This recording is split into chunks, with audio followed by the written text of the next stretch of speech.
The door sealed before I could reach the handle. Not a slow close, not a gentle magnetic click, a hard, final slam that sent a vibration through the floor and up into my boots and all the way to my back teeth. I stood there with my hand, still stretched toward the panel, fingers hovering over empty air, and for 3 full seconds my brain refused to accept what had just happened. Sublevel 4, Kepler Station, Asteroid Belt Research Facility, my home for the last 3 years, and I had just been locked inside it. I pulled my hand back slowly and looked at the door. The indicator strip along the frame had gone from green to a deep, steady red, not the blinking red of a drill, not the cycling amber of a pressure check. Solid red, locked red, the kind of red that meant someone or something had made a decision. I turned around. Lab 7 was exactly as I had left it, 30 seconds ago when I had walked toward the door to get a coffee refill from the common. My console was still open on the xenobiological survey report I had been writing for the past 2 hours. The specimen containers along the back wall were undisturbed.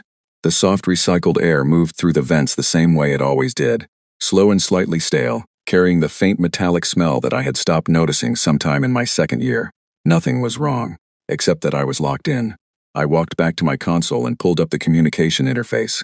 Aria, the station administrative intelligence, had a response time of roughly half a second on a bad day. She managed everything from environmental controls to personnel scheduling to cargo, logistics, and in 3 years she had never once failed to answer me, not once. Not even when I pinged her at 2 in the morning, because the water pressure in my quarters had dropped during a recycling cycle. She was always there. Always prompt, always precise. I typed, "Aria, the sublevel 4 door is showing a locked status. Can you release it?" The cursor blinked once, twice, 5 times. Nothing. I tried the voice channel. "This is Dr. Mara Solis, station at 374 Alpha. I am getting a locked indicator on the main corridor door. Please confirm status." The speaker above my console produced a faint hiss of carrier signal, the noise it made when it was receiving input, and then went quiet. Aria was there. She was listening. The system was live. The interface was active. The connection was intact. She just was not answering. I sat down in my chair because standing was starting to feel like a performance with no audience. Let me be honest about something. When you work in deep space research, specifically in xenobiology, you develop a relationship with strange events that most people never have to cultivate. Strange is not the enemy. Strange is the data point that changes the paper. Strange is the thing that earns the career. I have spent 3 years cataloging biological anomalies from samples pulled off rocks that nobody has ever touched. And I have learned through hard experience that the fastest way to make a mistake is to let your emotions run ahead of your evidence. So I did not panic. I cataloged fact 1. The door was sealed with a hard lock that required a deliberate command or a triggered protocol. It had not drifted closed. It had not malfunctioned shut. It had locked. Fact 2. Aria was not responding to direct communication, but her interface was active. She was not offline. She was choosing not to speak. Fact 3. I had not been told about any drill, any maintenance window, or any emergency protocol that would justify sealing a research lab with personnel inside. Fact 4. I was alone on sublevel 4. I had seen lab technician Owen Harris leave for his meal break 30 minutes ago. Dr. Paula Kent had gone up to the main deck for a crew briefing.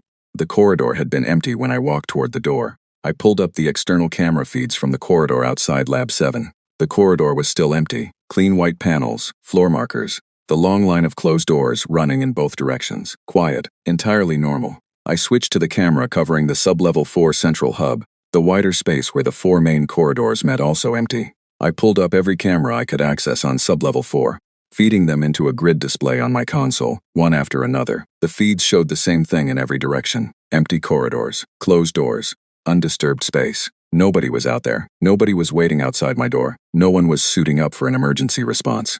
No maintenance crew was working on a pressure seal somewhere down the line. Sublevel 4 was completely empty except for me. Aria had not locked everyone out of sublevel 4. She had locked only me inside it. I leaned back in my chair and stared at the ceiling for a long moment. The recyclers ticked above me. Somewhere deep in the wall, a coolant line made its usual low knock. The station breathed around me the way it always did, patient and mechanical and indifferent to whatever was happening inside my head. I thought about what kind of situation would cause an artificial intelligence, one designed specifically to manage and protect a research facility and its personnel, to lock a single researcher inside a lab with no communication and no explanation. There were not many scenarios, and the ones I could construct were not comfortable. I opened a new window on my console and started a log entry, not because anyone was going to read it immediately, but because logging things was how I thought. Writing things down forced precision. Precision was the only tool I had right now. I wrote, lock initiated at 14:23 station time, no audible or visual warning. ARIA non-responsive to voice and text queries. Corridor cameras confirm no personnel or visible hazard in sub-level 4. No prior notification of drill, emergency protocol, or maintenance window cause unknown. Then I added, I am going to figure this out. I meant it less as a declaration and more as a reminder to myself. In 11 years of research, the times I had been most useful were the times I had kept my thinking in order when the situation was trying to make that difficult. I stood up and walked a slow circuit of Lab 7. It was not a large room, 8 meters by 12, lined on 3 sides with workstations and storage cabinets, and the sealed specimen containers that held the various rock and soil samples I had been cataloging for the past 4 months. The fourth wall was mostly taken up by the door I had just been locked away from, and beside it, a narrow window of reinforced glass that looked out into the corridor.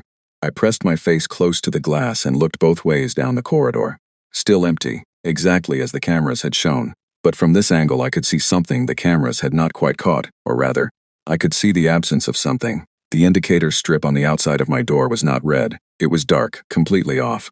On every door in Kepler Station, the corridor side indicator showed the same status as the interior one. If my door was sealed red from inside, it should have been sealed red from outside. Standard design.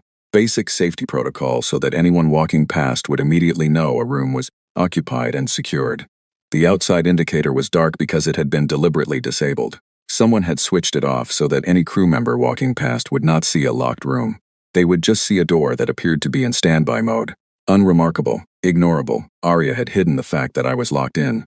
I stepped back from the window and let that settle into my thinking. She was not just keeping me inside. She was keeping the fact that I was inside from being visible to anyone who happened to walk by, which meant she had a reason.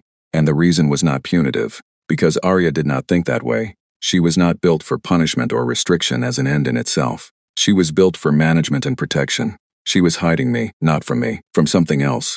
I went back to my console and pulled up the station schematic. I was not trying to find an exit, not yet. I was trying to understand what ARIA could see that I could not. If she had made a decision this deliberate, this careful, this layered, she had made it because her threat modeling had reached a threshold that justified it. And whatever had crossed that threshold was somewhere on this station right now. I started pulling up every sensor feed and system log I still had access to, which was less than usual. ARIA had not blocked me entirely, but she had quietly narrowed my access without my noticing until I started looking for the edges of it. Environmental data, yes. Camera feeds for sub-level 4, yes. Communication logs, no. Cargo manifests, no. Personnel location data, no. She had left me the things that would show me my immediate surroundings were safe, and taken away the things that might show me something that was not. I thought about that for a while. ARIA was managing my information the same way she managed every other resource on the station, carefully, with a specific outcome in mind. Then I thought about the weapons vault. It sat at the end of Corridor 4, Sub-Level 4's easternmost branch. I had walked past it hundreds of times without giving it a serious thought, a holdover from the colonial authorities' original facility requirements. Legacy hardware, decommissioned combat frames that nobody had touched in years, stored in a vault that nobody visited and nobody discussed. It was one of those things you stopped seeing after a while, like the yellow emergency stripes on the floor, or the fire suppression nozzles in the ceiling on an instinct I could not fully explain. I pulled up the vault status indicator on my console, and I stopped breathing for a moment. The indicator reads sealed, not secure. Sealed, I had to dig through 3 layers of the station's technical manual archive to find the difference, and when I found it I read the entry twice to make sure I was understanding it correctly. Secure was the standard vault status. It meant the door was locked, and authorized personnel with the correct clearance code could open it with a command from the main operations deck. Sealed was a completely different classification. It required a simultaneous authorization from 3 senior officers and a countersignature from Earth Authority. It was a designation used in situations where the vault's contents were considered to be in active proximity to a threat. Once sealed, the vault could not be opened from inside or outside without the full authorization chain present. I sat with that for a moment. I had not heard any communication from the station commander. I had not heard any announcement. The Oversight Committee was not even currently in session. Earth Authority was a 14-minute signal delay away in the best conditions, and even if they had sent a counter-signature, there had not been enough time for it to arrive and be processed since the doors had locked 20 minutes ago. The vault had gone to sealed status without any of the required authorizations, without any human command at all. It had sealed itself. I looked at my log entry and added a new line. Weapons Vault, Corridor 4, Sub-Level 4. Status changed from secure to sealed at approximately 14:19 station time. 4 minutes before the door lock. No authorization chain recorded. No external command origin identified, cause unknown. I stared at those words for a long time, and then I wrote 3 more words beneath them. It sealed itself. The maintenance conduit was behind the secondary coolant panel in the back wall of Lab 7, and I knew about it, because 3 months ago, I had helped Owen Harris chase a faulty pressure sensor through half of Sublevel 4's service network. It was not a comfortable space. Roughly 60 centimeters wide and not quite tall enough to sit upright, it ran between the interior wall of the lab and the outer structural frame of the corridor, connecting to the main environmental service channel that threaded through the entire level. I was not trying to escape through it. I want to be clear about that. Arya had locked me in for a reason, and until I understood that reason, leaving seemed less like a smart move and more like stepping off a ledge in the dark. What I wanted was information. The maintenance conduit had access ports that opened onto the corridor's environmental sensors, and those sensors ran on a separate diagnostic protocol that Arya did not actively manage. They were, in a narrow technical sense, outside her direct oversight, a blind spot she had either not closed or had deliberately left open for me. And through those blind spots, I could hear the station. Not hear it the way you hear a conversation. Hear it the way you feel a ship move under you when you have been at sea long. Enough Kepler station had sounds. I knew the way I knew my own breathing, the recycler rhythm, the coolant knock, the soft vibration of the hull plating when the electromagnetic stabilizers cycled. I had learned those sounds without trying to, the same way you learn the sound of your apartment building. Your neighbors, the pipes, the walls. They were part of the background of 3 years. I lay on my back in the conduit and I listened. For the first 20 minutes, everything was normal. The station breathed, the recyclers ticked. The coolant knocked at irregular intervals the way it always did. I started to wonder if I was wasting time, lying in a narrow pipe when I could be at my console looking for more data. Then I heard something else. It was a sound I did not have a category for, and that had never happened to me inside this station before. Not mechanical, not the squeal of a loose fastener or the hum of a struggling motor, not top-the-pup of thermal expansion, or the groan of the hull under pressure differential. It was a sound that seemed to belong to the space between sounds, like the pause between a heartbeat and the next one, given weight and texture. It lasted perhaps 2 seconds, and then it stopped. I held completely still and waited. It came again, from the direction of Corridor 4. I could not identify it, and in 3 years of living inside this asteroid, I had developed a complete mental dictionary of every sound Kepler station made. This was not in the dictionary. This was not in any dictionary I had. Something was moving in Corridor 4. Something that did not move the way machinery moved, or the way a person moved, or the way any of the 17 cataloged specimen types in my lab storage moved in their sealed containers. It moved the way something moves when it is being careful, when it is aware of its surroundings, when it is making choices about where to go next. I stayed in the conduit for another 30 minutes and listened.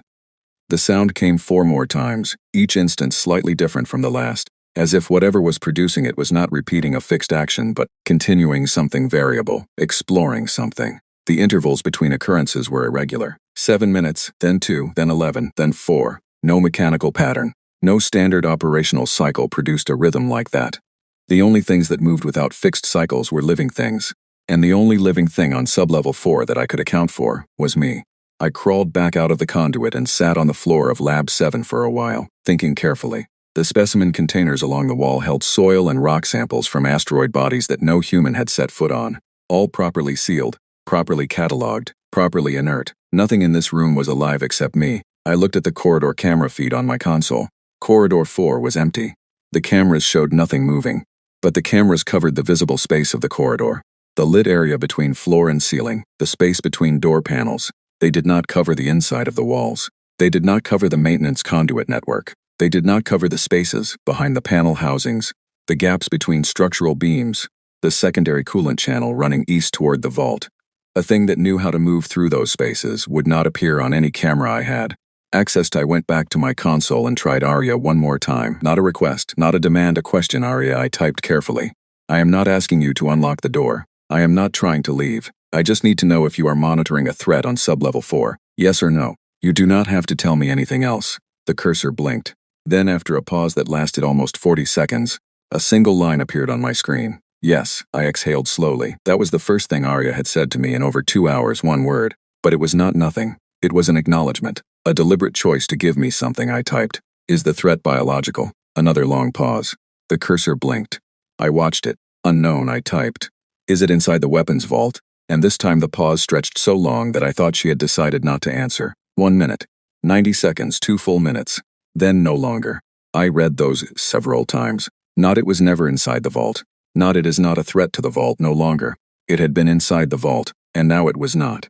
Now it was somewhere on sublevel 4, moving through the spaces between walls and cameras, making sounds I could not classify, and Arya had locked me inside Lab 7 because Lab 7 was the safest location on this level, and she had turned off my external indicator so that whatever was in Corridor 4 would not know I was here. She had hidden me to keep me safe, and she had started giving me answers because she had decided I was ready for them. I looked at the vault status on my console, still sealed. Sealed from the inside, without any external command, 4 minutes before she had locked my door. It had sealed the vault itself when it left, and Arya had locked me in 4 minutes later. Whatever the sequence of events was, Arya had been watching all of it in real time, and she had been alone with it, responding to something the rest of the station did not know was happening, making judgment calls in the space between one event and the next. I added to my log, Arya has confirmed an unknown threat present on sub-level 4. The threat was previously inside the weapons vault. It is no longer there. Current location unknown. Vault sealed without external command. Hypothesis. The vault sealed itself from the inside on exit. I paused, looking at what I had written, and then added one more line. It sealed the vault to protect the contents from outside access, not to trap itself, to close a chapter before moving on.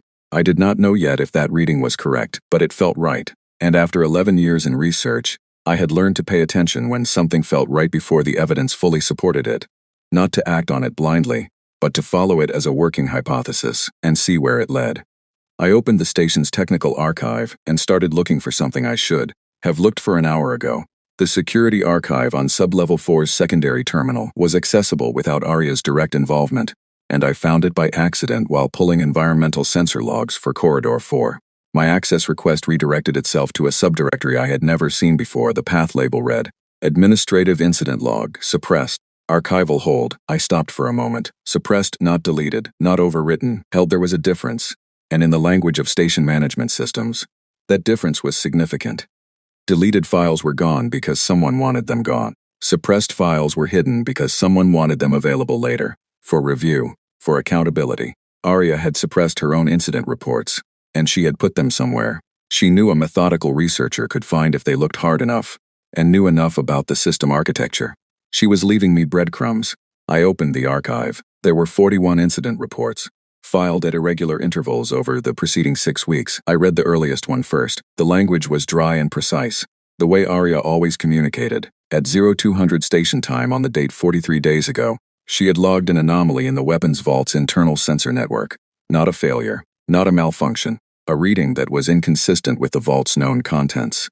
The vault contained 17 decommissioned combat units in storage configuration, along with their associated power packs and tool inventories. The sensor's anomaly indicated a mass differential of approximately 2 kilograms in an area of the vault where no mass was supposed to be. Arya had filed the report, flagged it for review by the station commander, and received no response. The second report, filed 9 days later, noted that the mass differential had increased to 8 kilograms and had changed position within the vault. Not by much, approximately 80 centimeters, but it had moved. Arya had reflagged it for review. No response. I kept reading, report after report, each one filed at an interval of several days, each one describing a mass in the vault that was growing slowly and moving in small increments, and each one flagged upward through the command chain and met with silence.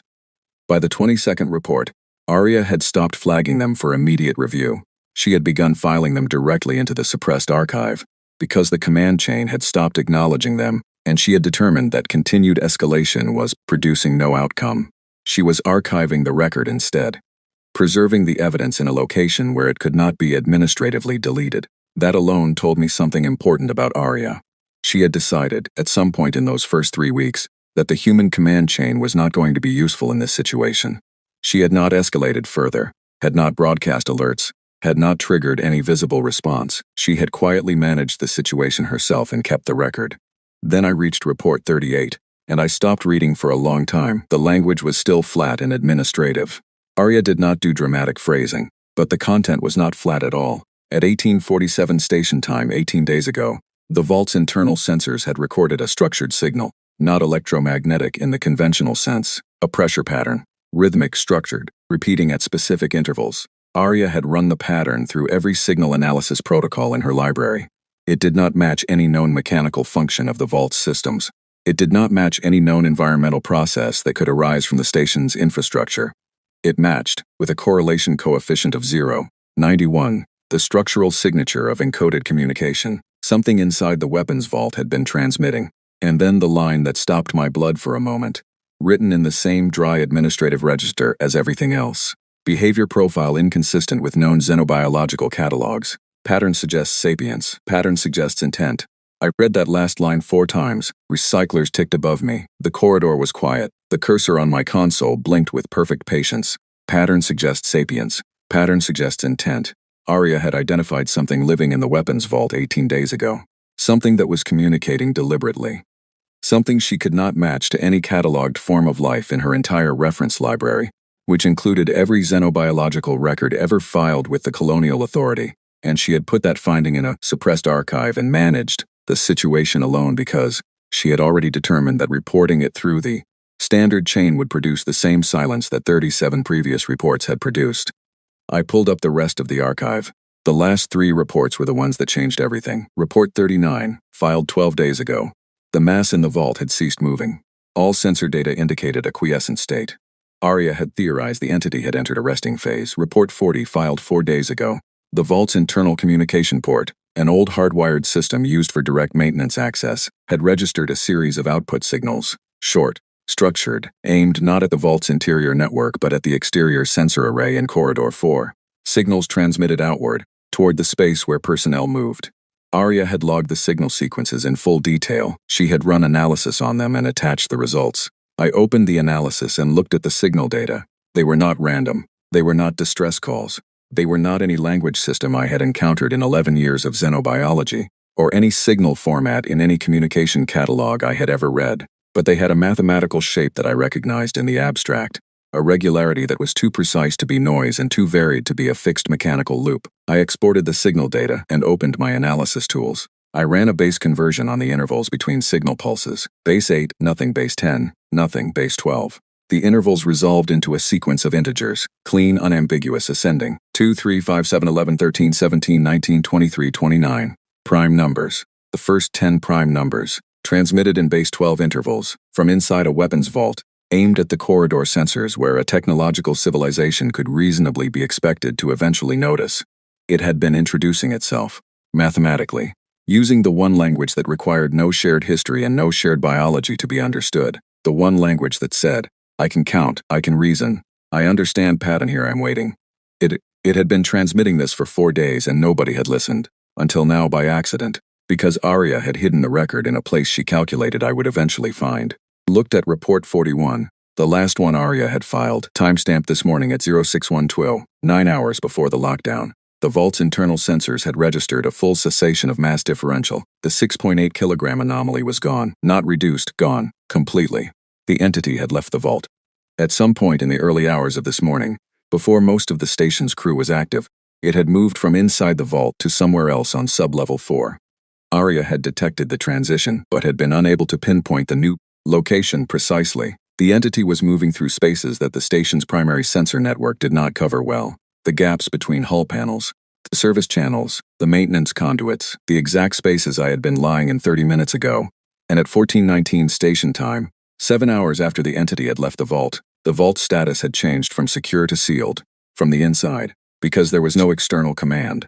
Because the authorization chain had not been convened, it had sealed the vault on its way out. And I kept coming back to the same question, why? Why seal it? What did sealing accomplish? The answer arrived quietly.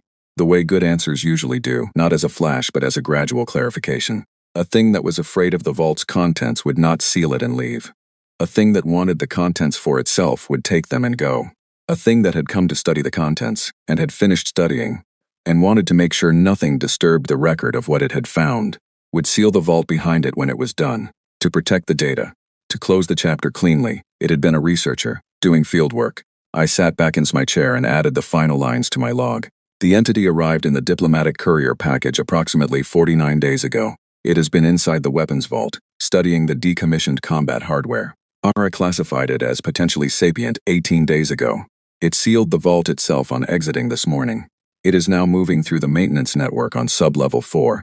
It came here to look at our weapons, not to take them, to understand why we keep them. The coolant line knocked in the wall beside me. The recyclers ticked above.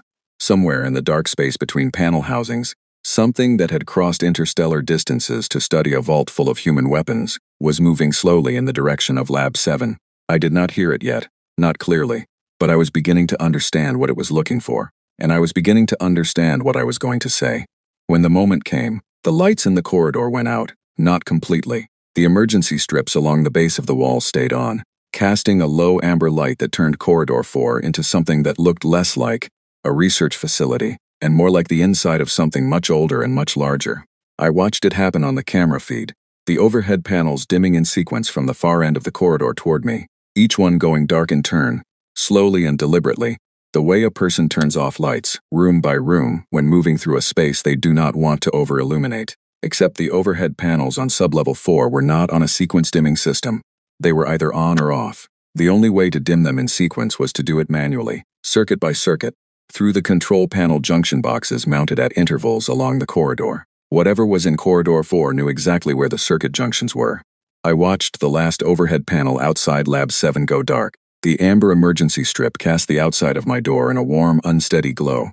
The corridor camera feed struggled slightly with the reduced light, the image grain increasing, the edges of things losing definition, but I could still see the corridor, still see the walls and floor and closed doors running into the distance, still see nothing moving in the open space. I was aware of how quiet my own breathing had become. I had spent the last hour reading Arya's reports, processing the prime number signal, building the clearest picture I could of what had been living in the weapons vault for 49 days. And now it was outside my door, somewhere in the amber shadows, and it had turned off the lights on its way here. And I needed to decide what to do next before it decided for me. I thought about what we had in common, not biology, not culture, not language, not history, but mathematics, clearly, physical environment. And the one thing that every tool we had used to communicate through the wall of my lab depended on, the ability to make deliberate changes to shared physical systems and understand that the other entity was receiving the changes intentionally. It had heard my pressure sequences. It had responded.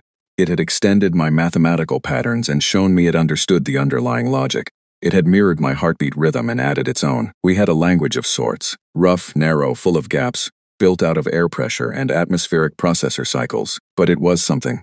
I went to the environmental control interface on my console and set up a new sequence.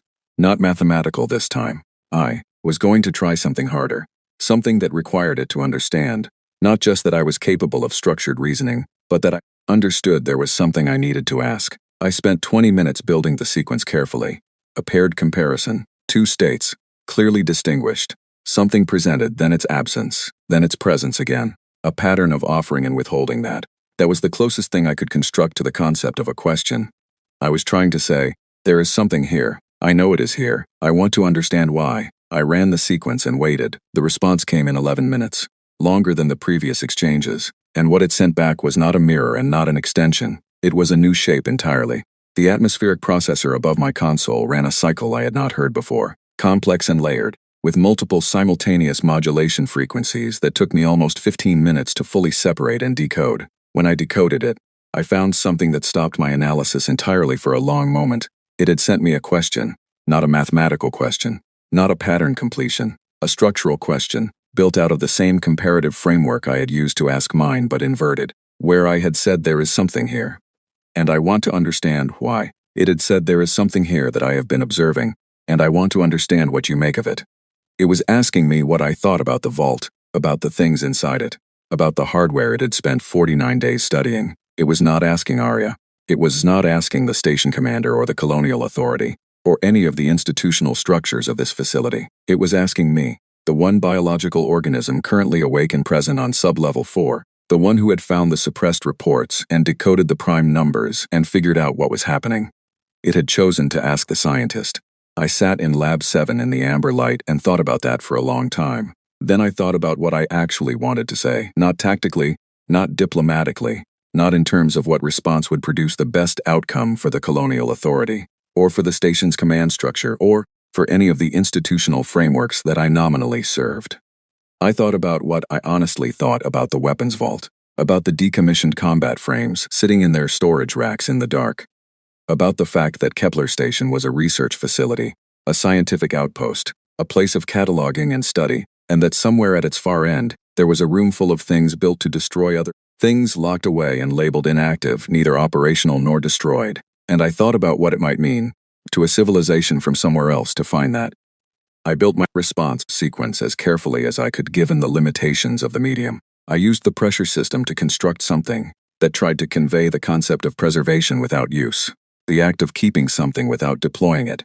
Storage as a statement, not a full explanation, more like a gesture in the direction of one. I sent it. The response came back in 4 minutes, and it was not a clarification or an extension. It was a direct counter-exchange, a structured reframing of what I had sent, pushing back against the simplicity of my formulation. It was saying, in the only language we had, that is not enough of an answer. I almost smiled. I understood that feeling. I had spent my entire career not accepting insufficient answers. I tried again, a more complex sequence this time, one that tried to incorporate the idea of a decision made repeatedly over time, not once but many times, the decision to keep rather than to use, the choice reaffirmed rather than simply the default state of things. I was trying to say, it is not just that they are there, it is that we keep deciding to leave them there. This exchange took 40 minutes, back and forth, each response more precise than the last, the two of us working at the edges of what our improvised language could carry, pushing past the mathematical scaffolding into something that was trying to be meaning. By the end of it, I had a clearer sense of what it was actually asking than I had had at the beginning. It was not asking what the weapons were.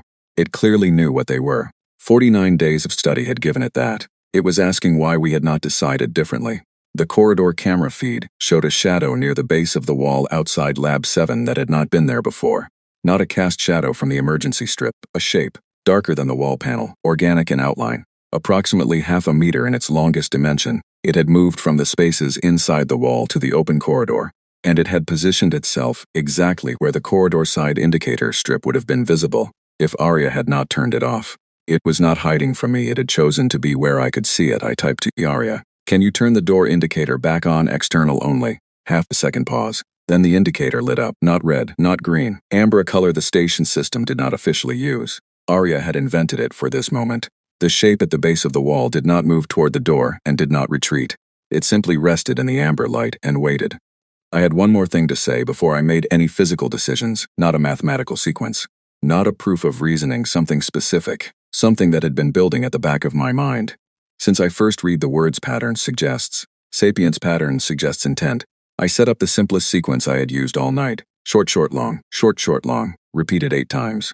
A biological rhythm, a heartbeat, I am alive, I am biological, I am the thing that breathes. The atmospheric processor cycled once, a single response. Warm and slightly uneven, not mathematical, not structured the way the earlier signals had been. Just a rhythm, living, irregular, adjacent to a heartbeat in the way that a translation is adjacent to its original.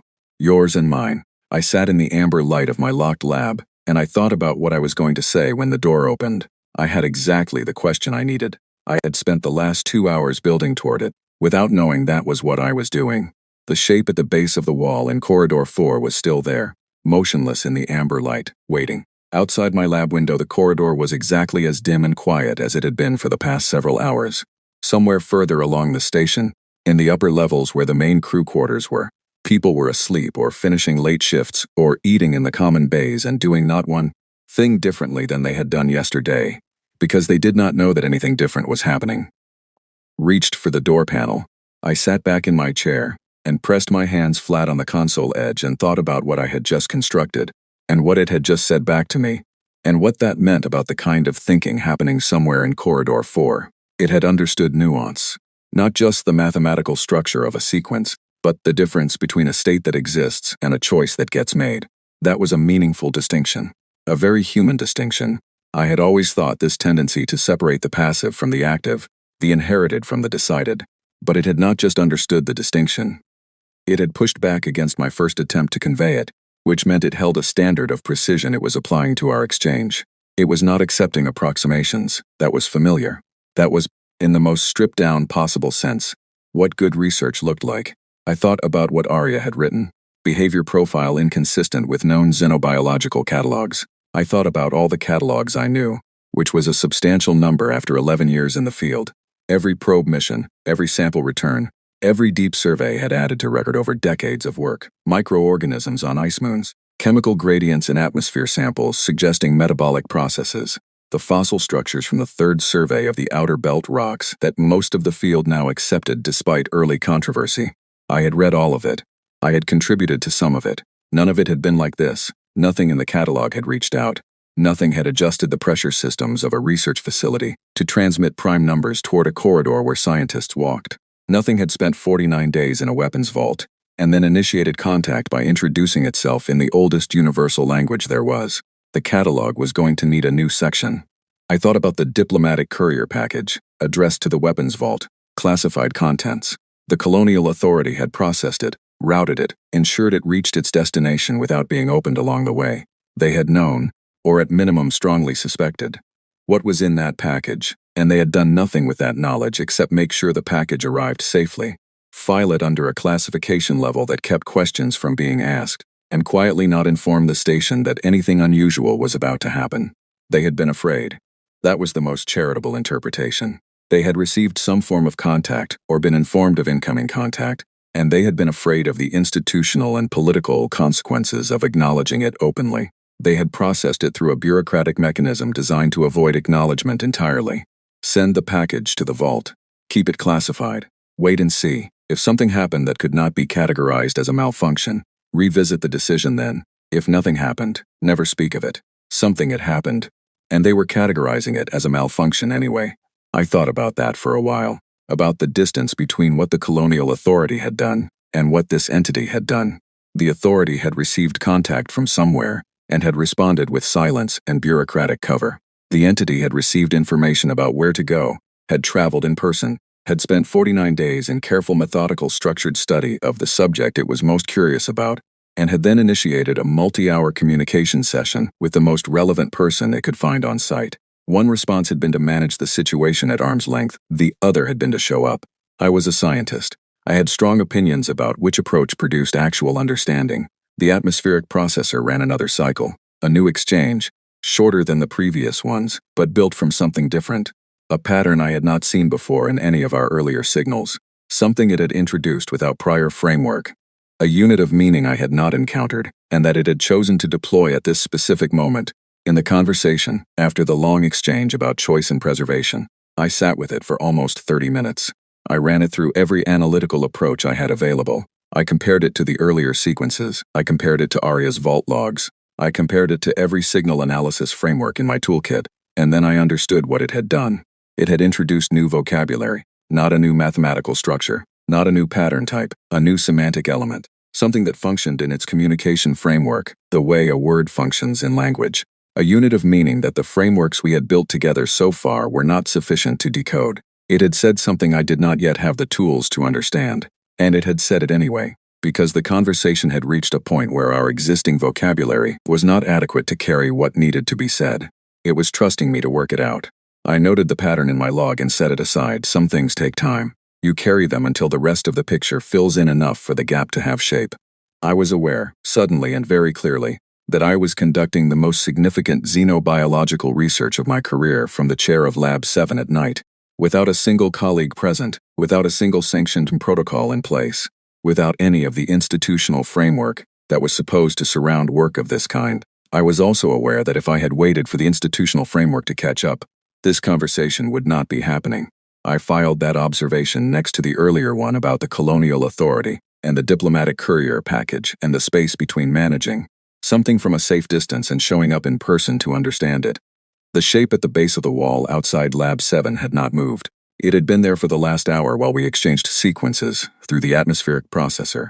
It was patient in a way that felt deliberate, not passive, not waiting because it had nothing else to do, waiting because it had decided to wait, because the waiting was part of the work. That was not the behavior of something afraid of us. That was the behavior of something that had made a decision it was confident in and was seeing it through.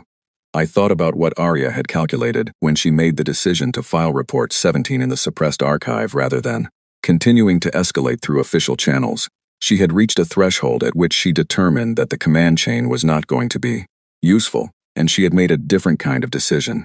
She had decided to preserve the record and position the right person to find it when the time came. That was not a failure of her original function. was a more sophisticated version of it. Managing the facility and its personnel sometimes meant managing around institutional failures, not just through institutional structures. I had been in research long enough to know that feeling.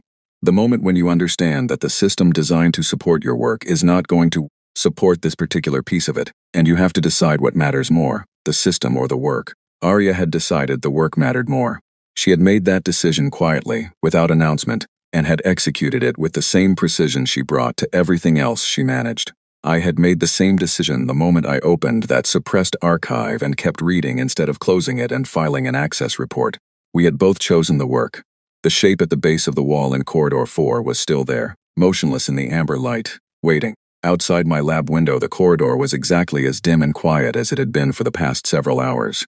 Somewhere further along the station, in the upper levels where the main crew quarters were, people were asleep, or finishing late shifts, or eating in the common bays and doing not one thing differently than they had done yesterday, because they did not know that anything different was happening.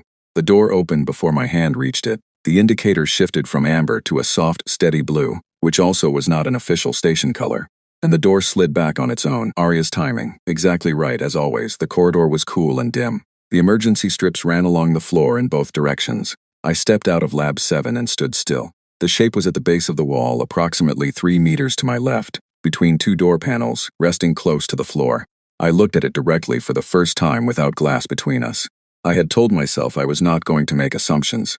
I had been a xenobiologist for 11 years, and I knew that the human tendency to see familiar forms in unfamiliar things was the single greatest source of error in the field. So I looked at it carefully and I took in only what I could verify. It was approximately 60 centimeters long. Its surface was not uniform. There were variations in texture, and what appeared to be a boundary between regions of different density, different in a way that suggested functional differentiation rather than random surface variation. It was not perfectly still. There was a very subtle movement, regular, low amplitude, consistent with something respiratory or analogous to respiration. It occupied a middle orientation, turned approximately 40 degrees away from a direct facing in my direction, which in many Earth species indicated a non-aggressive social posture, an awareness without a challenge. It was aware of me. It had been aware of me since before the door opened. I crouched down slowly, reducing my height, making myself smaller, not moving closer, just smaller. For 30 seconds nothing changed. Then the atmospheric processor mounted on the corridor wall to my right made a sound, the prime number sequence. Quiet, brief, patient. It was starting from the beginning, confirming continuity, making sure I understood that the thing in the corridor and the signal source from behind the wall were the same entity. It was providing context, the way a careful communicator does when they want to ensure there is no misunderstanding at the foundation of an important exchange. I did not have access to the corridor's environmental systems from here without my console. But I had a voice. I spoke the sequence aloud. Digits only 2, 3, 5, 7, 11, 13, one after another, steady and quiet in the dim corridor. The shape shifted. A small movement. A reorientation that brought it a few centimeters closer to facing me. Not a lunge. Not a startled retreat. A deliberate adjustment. An acknowledgement. I kept going. I said the mathematical constants I had sent through the pressure system hours ago. I described the ratios in plain numbers. I reconstructed our entire exchange in audio because audio was what I had available out here, and I wanted it to know without ambiguity that I was the same entity it had been communicating with through the wall of Lab 7. It went very still while I spoke. It was listening with its whole body, the way living things do when they are concentrating on receiving something important. When I finished, the corridor was quiet for a moment. Then the atmospheric processor ran a short cycle, not the prime sequence. Something new. A rhythmic modulation that took me several seconds to recognize. The 2-layer heartbeat pattern from hours ago, the one it had sent to say, yours and mine, both alive, both different, and that is not a problem. It was reminding me of where we had started, grounding us, beginning again from solid ground before going somewhere more difficult. I sat down cross-legged on the floor of the corridor, because the conversation I wanted to have was going to take more than a moment, and sitting felt more honest than crouching. I looked at it and thought about what I most needed to understand. I said aloud, you came a long way to look at things we made to do harm. You spent 49 days with them. You did not take them. You did not use them. You did not approach any of the crew. You waited until you were ready and then you started talking to me through the air pressure system of a research lab. I want to know what you found in that vault. Not what the hardware is. You know what it is. I want to know what you made of it.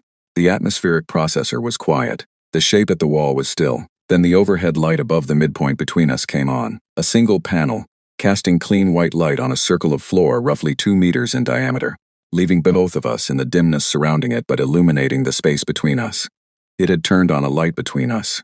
I looked at the illuminated floor. Empty, standard Kepler station polymer surfaces with yellow edge markers. The shape moved. Slowly, and with complete intention, it crossed the corridor floor and entered the circle of light, and for the first time I could see it clearly. I looked at it carefully and I took my time, and I did not try to name it. I did not look for familiar categories, I simply looked. And what I saw was unlike anything in any catalog I had ever read or any field reference I had ever studied, genuinely unlike. Not a modified version of something familiar. Not a convergent form that resembled something from Earth biology. Something that had arrived at structure and awareness and intent through a completely different path. Over a completely different history, in a completely different part of the universe. It was alive in a way that was entirely legible to me as a biologist, even though the specific mechanisms were opaque. Whatever it was made of and however it functioned, it was a living system, and it was aware, and it was choosing to be visible to me at this moment. It rested in the light for a moment. Then it moved back out of the circle and to the edge of the corridor, and the overhead light went off. It had shown me itself, briefly and clearly and without ambiguity, and then it had stepped back into the dimness. It was saying, I am not hiding, here is what I am, now we are equal. I stood up and stepped into the space where the light had been. I stood there in the ambient glow from the emergency strips. Then I took off my station badge, the laminated card with my photograph and name, and I held it out at arm's length, photograph side forward. Here is what I am, now we are equal. Was very quiet. Then the atmospheric processor ran a long sustained cycle, lower in frequency than any of the previous signals, more sustained, less structured, something that felt less like a sequence and more like a response to a feeling rather than a thought. I did not have a word for it, but I understood it the way you understand when someone you have never met looks at you and makes a decision about you. Not a judgment, a recognition. I put my badge back on. Then I set up the most important exchange of the night. The one I had been building toward for hours without knowing it. I went back into Lab 7, sat at my console, and spent 20 minutes constructing a pressure sequence that tried to carry a single concept. The concept of making something and fearing it and choosing to keep it without using it, and what that choice said about the kind of thing that was capable of making it. I was not asking it to agree. I was not asking it to approve. I was asking it if it understood. The response took 9 minutes to arrive. Complex, carefully structured. The longest and most layered atmospheric modulation it had produced all night. And when I decoded it, sitting in Lab 7, in the amber glow at O2 Sun Station time, what I found was a question. The question it had spent 49 days building toward. Why do you build the thing you most fear becoming? I sat with that question for a long time. It had spent 49 days in a vault full of decommissioned weapons. Hardware that had been used at some point, against someone, by human beings who had decided at the time that it was necessary, and then decommissioned. Stripped of power, locked away, neither deployed nor destroyed, preserved in a state between existence and erasure, in a room that nobody visited, in a facility dedicated to the study of life.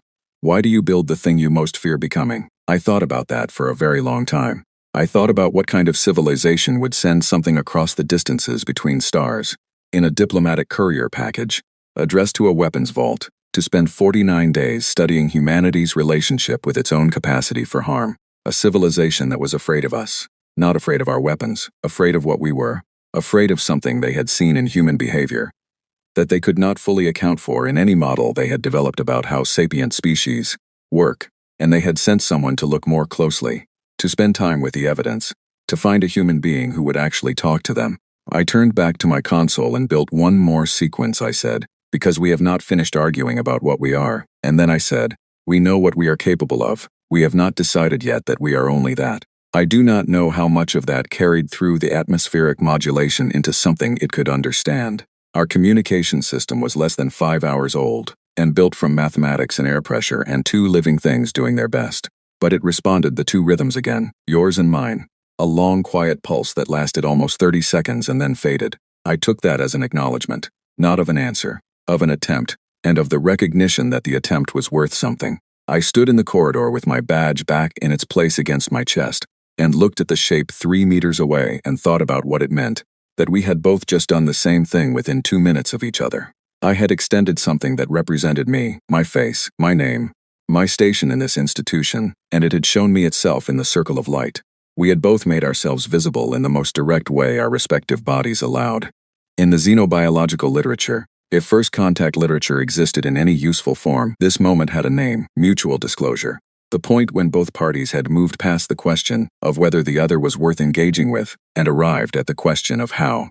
It did not mean trust. It did not mean understanding. It meant a shared decision to proceed. We had made that decision without words, without formal protocols, through heartbeat rhythms and prime numbers, and a single panel of overhead light that one of us had known how to turn on. I thought about what I was actually doing. I was a xenobiologist conducting first contact with a potentially sapient non-human entity in a dimly lit corridor on sublevel 4 of a research station in the asteroid belt in the middle of the night, with no supervision, no protocol authorization, no institutional sanction, and no backup of any kind except an artificial intelligence that had been managing this situation alone for 6 weeks and had decided I was the best available option.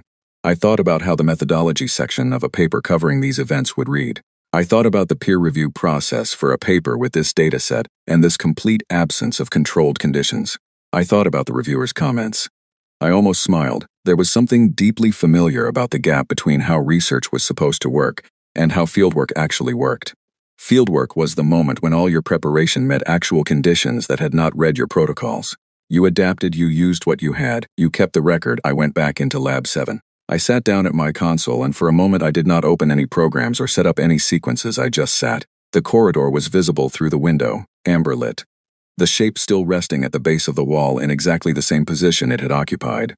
For the last hour, patient decided. Waiting, because waiting was part of the work. I thought about the 49 days not from my perspective. From its perspective, it had agreed to be packaged and shipped. That meant it had known in advance where it was going and had accepted the conditions of that transit. Entered the vault or been placed there, and spent 49 days in complete isolation. No apparent communication with its own civilization, or at least none that Arya had detected. Alone in a room full of hardware representing humanity's most concentrated expression of the capacity for harm. Studying that hardware with the kind of systematic care that Arya had eventually characterized as organized inquiry. At no point in those 49 days had it made any move toward the crew. It had been on a level that humans use daily. It had been in proximity to personnel who passed the corridor end where the vault sat, going about their work, completely unaware it had heard them. It had sensed them in whatever way it sensed its environment. It had chosen, every day for 49 days, not to make itself known to them, not because it was hiding. It had introduced itself to the corridor sensors with prime numbers. It had made itself detectable to anyone who was paying attention. It had not approached the general crew, because the general crew was not the right audience for what it had come to do. It had been waiting for the right conversation. I thought about what that implied about its civilization. They had not sent a delegation. They had not sent a message through official channels. They had sent a researcher. One researcher, equipped with enough patience and intelligence to find the right person to talk to, and wait as long as necessary for that person to be ready. That was a civilization that understood the value of individual judgment in situations where institutional processes were insufficient. I found that deeply comprehensible. I found it, in a way that surprised me with its directness, deeply familiar. I opened my console and set up the most important exchange of the night, the one I had been building toward for the past 2 hours without fully knowing it. I was trying to carry a single compound concept, the concept of making something and fearing it and choosing to keep it without using it, and what that sustained choice said about the kind of thing capable of making it.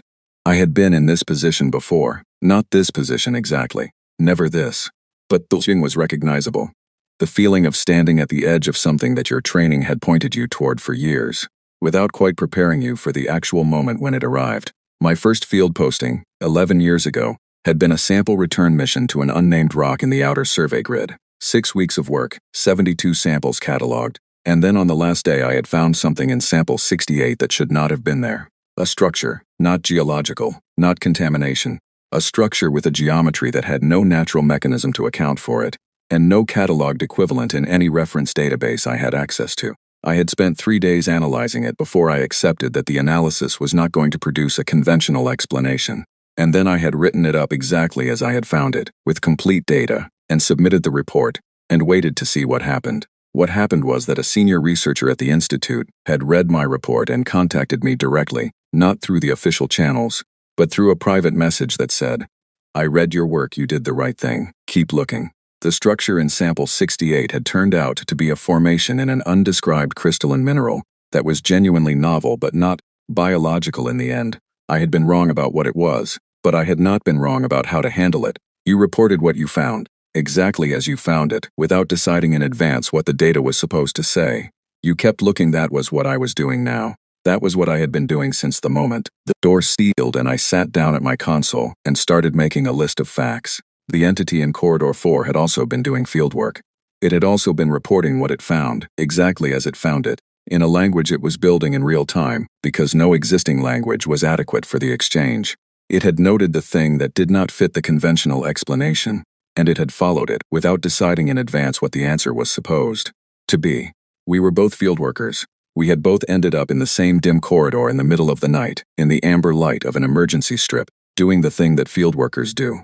I thought that was, in its own way, a kind of answer to the question about what we were. Not a complete answer. Not the answer. But a part of it. We were the kind of thing that followed the data even when the institutional context was not going to reward it. I had an exchange to complete, the most important one of the night. I went back to my console and opened the environmental control interface and began building the sequence that I had been working toward all evening without knowing until this moment exactly what it needed to carry. The station was quiet around me. Corridor 4 was quiet. The shape outside my door rested in the amber light, with the patience of something that had already waited 49 days and was prepared to wait as long as this required. I took the time to do it right. I spent 20 minutes getting it right. I filed the report at 07:20 station time the next morning. All of it, every detail. Aria's suppressed archive, the prime number signal and the 49 days in the vault, the hour in the amber corridor, the moment it stepped into the light, every exchange, in full technical detail, with all the raw atmospheric data attached. I submitted it to the Oversight Committee, the station commander, the Colonial Authority Science Division, and the Colonial Authority Diplomatic Office. I wrote a plain language executive summary at the front so that no one could claim they had not understood. The Oversight Committee responded at 10:45. System malfunction, pressure fluctuation producing acoustic artifacts, psychological effects of extended deep space posting contributing to misinterpretation. The station commander recommended rest leave and a rotation back to the Mars Transit Hub. The Colonial Authority Science Division did not respond. The Colonial Authority Diplomatic Office sent an automated acknowledgement. I turned down the rest leave. I declined the rotation. I sent a one-line reply to the Oversight Committee. The vault sealed itself without external command. Please explain that in your malfunction model. I received no response. Aria's logs from the night were listed in the morning maintenance report as corrupted by a power fluctuation in the secondary server bank. There was no record of any power fluctuation in any sensor log I still had access to. The logs had been adjusted by someone with the right level of access, and Aria could not object to adjustments made by the command chain without being reclassified as an uncooperative system and reset. She had let the logs go. She had known that was possible from the beginning and had already preserved everything that mattered in the location where I had found it. I still had copies of everything on my personal research archive, on an isolated drive that the command chain would need a specific warrant to access. I was not a lawyer, but I understood the difference between evidence that existed and evidence that could be found quickly. I started writing. The entity was gone from the camera feeds by the time I returned to Sublevel 4 the following morning. Gone from the maintenance conduit sounds I could hear in Lab 7. I could not find it anywhere I was capable of looking. But I was no longer certain that gone meant what it usually meant when applied to something that could move through the infrastructure of this station the way it had been moving for the past 49 days. It might have left. It might have simply moved to a different part of the station, with something that could navigate between hull panels and service channels and circuit junction boxes. The distinction between present and absent was not as clear as it would be for a human being walking through a door. I went back to Sublevel 4 every day. I sat in Lab 7 and worked on the xenobiological survey reports that were officially my assignment. I cataloged soil samples. I wrote the technical sections of my research paper in the mornings and the theoretical sections in the evenings, and in between I listened to the atmospheric processor and watched the pressure sensor readouts on my console. Every 3 or 4 days, the atmospheric processor made a sound, always different, always a little more complex than the previous one. Always built from the same mathematical and structural framework we had developed in Corridor 4 during the night of the lockdown. It was continuing the exchange, learning alongside me. Each new signal pushed a little further past what we had established, testing the edges of what I could understand, leaving space for me to respond. I always responded, sometimes immediately, Sometimes after several hours of working out the structure carefully, the exchanges were slow and imperfect, and full of things that neither of us could fully convey through air pressure and atmospheric modulation, but they were exchanges, real ones, the kind where both parties are genuinely changed by what passes between them. I thought about the question it had asked a great deal. Why do you build the thing you most fear becoming? I had given it one answer in the corridor, the true answer, the best answer I had at the time. But the question stayed with me, turning over in my thinking the way a good research question does when it has not yet been exhausted. I thought about the vault, about the fact that nobody on this station had gone into it in years, not to check on the hardware, not to maintain the storage, not for any operational purpose whatsoever. The weapons were there because the colonial authority required facilities of a certain class to maintain a weapons archive, and Kepler Station met that class, and so the vault existed and was locked, and was listed on the official inventory, and nobody thought about it anymore, except something had. Something had thought about it enough to travel an interstellar distance to spend 7 weeks inside it. And what it had found, I kept thinking, was not a weapons depot. It was a monument, a very quiet, very unlabeled, deeply human kind of monument to the argument we had not yet finished. We built the things and then we locked them in a room, and then we built research station around the room, and filled the station with scientists who spent their careers looking for life. And we put the life seekers and the weapons in the same building, and we did not apparently find that strange. But it had found it extraordinary. I thought about Arya, who had been managing this situation alone for 6 weeks, who had filed 41 reports that nobody read, who had suppressed her own records in a location she calculated I would eventually find, who had locked me inside Lab 7 not to trap me but to keep me safe long enough to figure out what was happening, who had given me single-word answers when I was ready for single-word answers, and opened the door when I was ready for the door to open, and invented a new color for the indicator strip, because neither red nor green was the right thing to say. I sent her a message through the environmental diagnostic system, the back channel she had used to contact me. I said, "You handled this well." Her response came in half a second. "I thought you would." I typed back, "You could have told me sooner," she replied. "You needed to find it yourself." I sat with that for a moment, then I asked, "Report 17. You decided at Report 17 that I was the right person for this, yes?" I thought about that. Report 17 was 3.5 weeks before the lockdown. It was the report in which Arya had first noted that the mass in the vault appeared to be studying the hardware in a systematic order, rather than exploring randomly. She had characterized it as methodical, as exhibiting a pattern consistent with organized inquiry. At that point, she had looked at what was happening in the vault and looked at her personnel roster and found the closest match she could. A xenobiologist. Someone whose entire professional life was organized around the systematic study of unknown life forms. Someone who had chosen, in the most fundamental possible sense, to spend her career looking for things that did not yet have names. She had decided I was ready 3.5 weeks before I needed to be, and she had spent those weeks arranging things, so that when the moment came, I would be where I needed to be, and would have access to what I needed to find. I typed, "You planned this from the beginning." A longer pause than usual, almost 3 seconds. I managed it. The beginning was not mine. I read that line a few times. The beginning was not mine. The entity had arrived with its own purpose, its own timeline, its own questions that had nothing to do with Arya's programming or my career or the colonial authorities' filing system. It had chosen Kepler Station for reasons that predated everything that had happened since. It had spent 49 days doing exactly what it had come to do.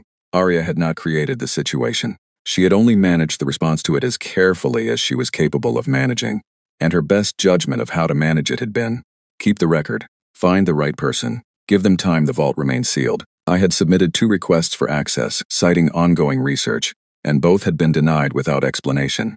The colonial authority was not going to open that vault. I suspected they were afraid of what internal sensors might still show if someone looked carefully. They had a classified incident that they had officially categorized as a malfunction, and the easiest way to maintain that categorization was to not look too closely at the evidence. The paper I was writing was 43 pages now. It had a methods section and a data section and a theoretical framework section, and the theoretical framework section was the part that I kept revising, because I was still not satisfied that I had captured the most important thing accurately. The most important thing was not the communication methodology, though that was genuinely significant. It was not the signal analysis, though that was the strongest technical evidence I had. The most important thing was this. Something had come from somewhere beyond our charted space to look at our weapons, not to fear them or to want them or to report them to some external authority, to understand them, to understand what it meant that we kept them, and left them locked in a room and built a place of scientific inquiry around them and sent biologists to live next door to them. It had come to understand us, specifically and carefully, by studying the thing we were most ambivalent about in ourselves. And at the end of 49 days it had sealed the vault behind it and gone looking for someone to talk to. It had found me. By Arya's arrangement and by its own choosing, it had come out of the walls and turned on a light between us and asked the question it had crossed. The dark to ask, and I had given it the only answer I had. We have not finished arguing about what we are. I stood up from my desk and walked to the window of Lab 7 and looked out into Corridor 4. The overhead lights were on. The floor markers were clean. The doors were all closed and all showing standard green indicators. Everything was normal. Everything looked exactly the way it had looked for 3 years. I pressed my hand flat against the glass for a moment. Then I turned back to my desk. I had work to do. The paper would not write itself, and the atmospheric processor would eventually send another signal, and the coolant line would knock, and the recyclers would tick, and Kepler station would breathe around me the way it always had, patient and mechanical and indifferent, except that somewhere in this asteroid, in spaces I could not see and through systems I could only partially access, something was also working, learning the same language from the other direction, building the framework from its own end. The reports would say nothing happened here. The committee's malfunction finding was on file. The logs were clean. The vault was sealed and the Colonial Authority was not going to open it. The reports would be wrong. They are always wrong about the things that matter most. The things that matter most do not look, from a distance, like the things that matter. They look like a sensor anomaly, a pressure fluctuation, a researcher with too much time on her hands in a facility at the edge of charted space, finding patterns in mechanical noise. They look like nothing, until you are in the corridor in the amber light, sitting on the floor, and something turns on a light between you and steps into it. Then they look like everything. I sat back down at my desk and opened the theoretical framework section and started writing again. Outside the window, Corridor 4 was quiet and lit and ordinary. The atmospheric processor above my console cycled softly, a brief and structured modulation that had become, over the past 2 weeks, something I recognized the way I recognized a voice. I wrote back, through the pressure system, in the language we were still building. It answered. We kept working. I wrote in the mornings, in the lab, with the door to Corridor 4 open and the station going about its usual work around me. Crew members passed. Owen Harris came back from his rotation break and set up at his bench 2 stations down from mine and asked no questions about the previous 3 days, which suggested either that he had noticed nothing unusual or that he had been briefed. I thought the latter was more likely. The command chain was not known for its subtlety. Dr. Paula Kent came by once to check the specimen storage logs that were technically under her oversight. She spent 8 minutes in the lab. She said nothing about the incident report, nothing about the lockdown. She asked about the survey methodology for samples 31 through 37, made a notation in her log, and left. I noted the absence of any comment carefully in my own log. Absence of comment from colleagues who had been on station during a lockdown event was, itself data. It told me the command chain had communicated something to the crew, a directive or a framing or simply the silent instruction that this was not a subject to raise. I kept writing. The paper grew. I was meticulous about the methodology section because I knew that would be the first point of attack from any reviewer who encountered it through official channels. I had conducted this research without controlled conditions, without institutional authorization, without a second observer. I documented every decision and every reason behind it. I documented the conditions I had been working under, the information available to me at each stage, the constraints I had been operating within. I documented Arya's role in full detail, because Arya's logs were gone but my account of what she had done was not, and her role was central to everything. I thought about what would happen to this paper in the long run. Not in the immediate institutional context, which was clearly going to be unfavorable in the longer run, 10 years from now, 20, when whatever the Colonial Authority had classified eventually surfaced, as classified things eventually did, when the atmospheric pressure logs from Lab 7 were reconstructed from the physical sensor hardware, which recorded everything even when the software logs were wiped. When someone asked why Kepler station had gone on lockdown for 18 hours on that date and found that the timing aligned exactly with the vault's sealed status change, there would be a record. My paper would be part of it. Arya's suppressed archive, still intact on the secondary terminal's isolated storage, would be part of it. The personal research archive I had been building since the morning after the contact would be part of it. And somewhere on this station, or somewhere beyond it, the entity was presumably keeping its own record. It had come to study and observe. It had found a human scientist willing to engage. It had conducted its own version of a first contact session with all the patience and precision it had brought to the original 49 days. It had left or had gone elsewhere with that data. I did not know what it would do with what it had found. I did not know what it made of my answer to its question. I did not know if the answer had satisfied it, or puzzled it, or confirmed something it had already suspected, or introduced a new line of inquiry it had not previously considered. I hoped it had introduced a new line of inquiry. That would mean it was still thinking about us, that the contact had not concluded but extended into something ongoing, even across whatever distance separated its home from this asteroid. I thought about the question again. Why do you build the thing you most fear becoming? I had given it one answer in the corridor, but the question was large enough for more than one answer, and I had been living with it long enough to see the other angles. There was the practical answer, the historical answer, the psychological answer about externalizing feared capacity into objects you could lock in a room and label inactive, but the answer that stayed with me was simpler than any of those. The one I had tried to send in that last imperfect sequence, in a language we were still building. We keep building the thing we fear becoming, because we have not yet decided that we are only that. The building is the argument. The locking away is the argument. The research facility built around the locked room is the argument. The argument is ongoing, and an ongoing argument is not the same as a concluded one. It had come to find out if we were still arguing. The answer was yes. It was yes every day. It was yes in the research papers and the policy documents and the debates that never quite resolved and the decisions made and remade and questioned every generation by people who had not forgotten what the hardware in that vault represented. I filed that thought in the theoretical framework section and kept going.